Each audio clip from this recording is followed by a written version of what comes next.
title of our next presentation is Don't Choose to Abuse, the Promotion of Better and More Humane Animal Treatment.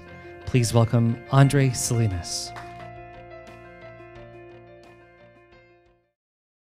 Back in 2017, I took a road trip with my family.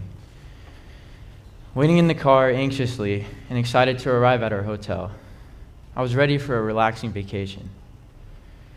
However, 35 minutes into the ride, I had noticed a group of cows cluttered up together on a dull and dried up pasture with little to no grass and critters crawling everywhere.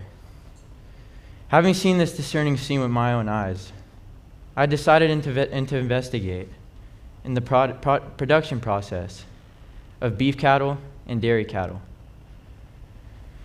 I was disturbed with my findings, seeing these animals and where they are kept, how they are treated, and the abuse that they face on a daily basis.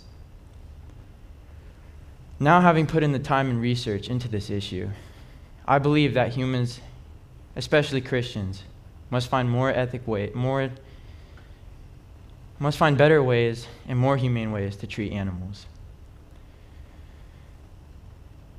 Over the last decade, 97% of the 10 billion animals killed are slaughtered in farming facilities with little to no sunlight, horrible conditions,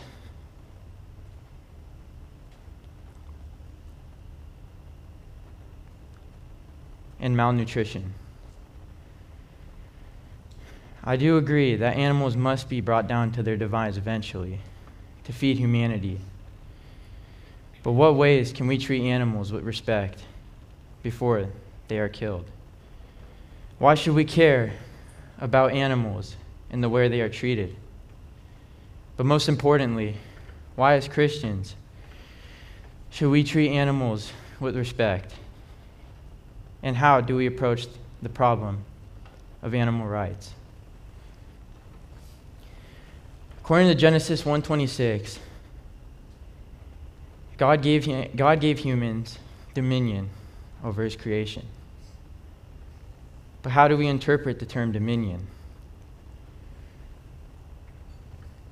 God gave humanity dominion over the fish of the sea, the cattle, the fowl of the air, all the earth, and every creature that has crept on earth.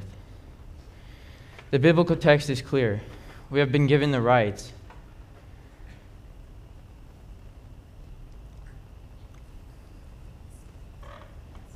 We have been given the rights to rule over these animals and use them to benefit.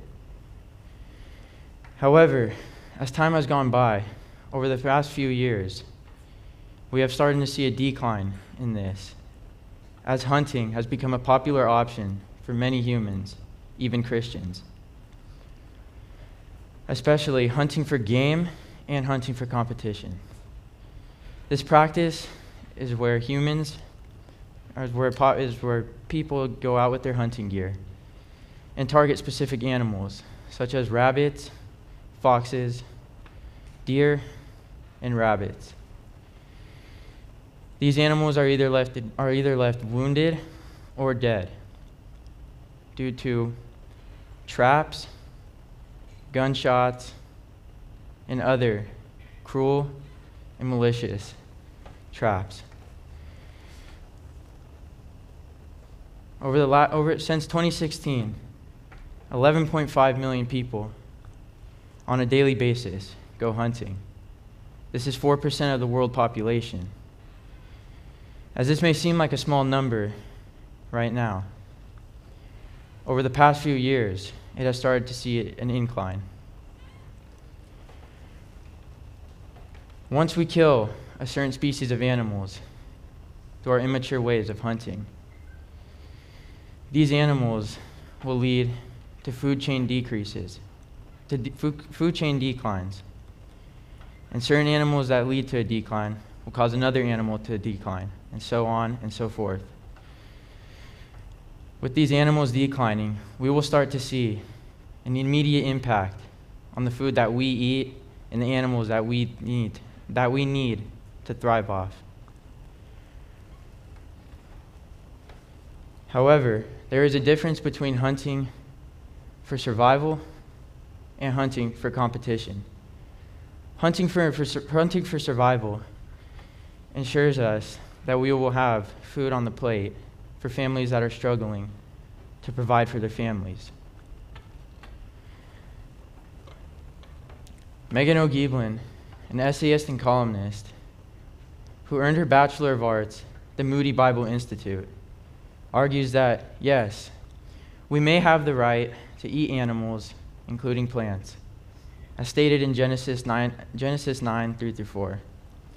However, this has no correlation with the abuse and the pain that these animals feel on a daily basis and how they are treated. Moving on, one of the biggest issues concerning animal rights and abuse lies within farming facilities. Certain animals, such as cows, chickens, pigs, and sheep, are all forced into brutal conditions where there is little to no sunlight, cramped up spaces, malnourishment, and physical abuse. With this in mind,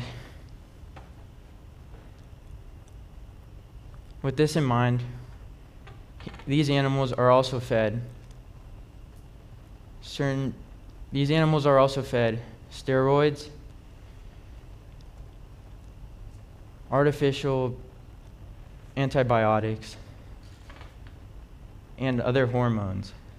These hormones alter the animals' bodies, and with this in mind, these animals are able to grow into an immense size that was never even possible. As these animals grow to this immense weight, humanity has been able to feed society at a cheaper and more affordable price for those that may not be able to afford organically raised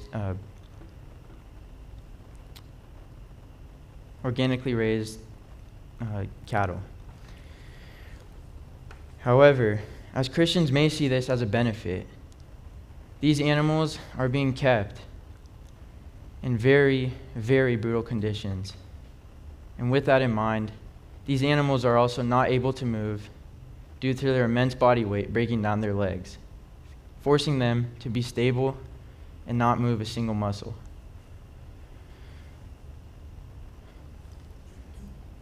Wrapping things up, if we do not treat animals in a more respectable and more humane way and give them the true respect that they deserve, we will start to see a decline in population and our daily lives in society. Taking the step and treating these animals the right way and treating them with the respect that they deserve, that God intended us to give these animals, will allow us to take one step closer to God in the spiritual world, and also allow us to be true stewards of planet Earth with God's creation. Thank you.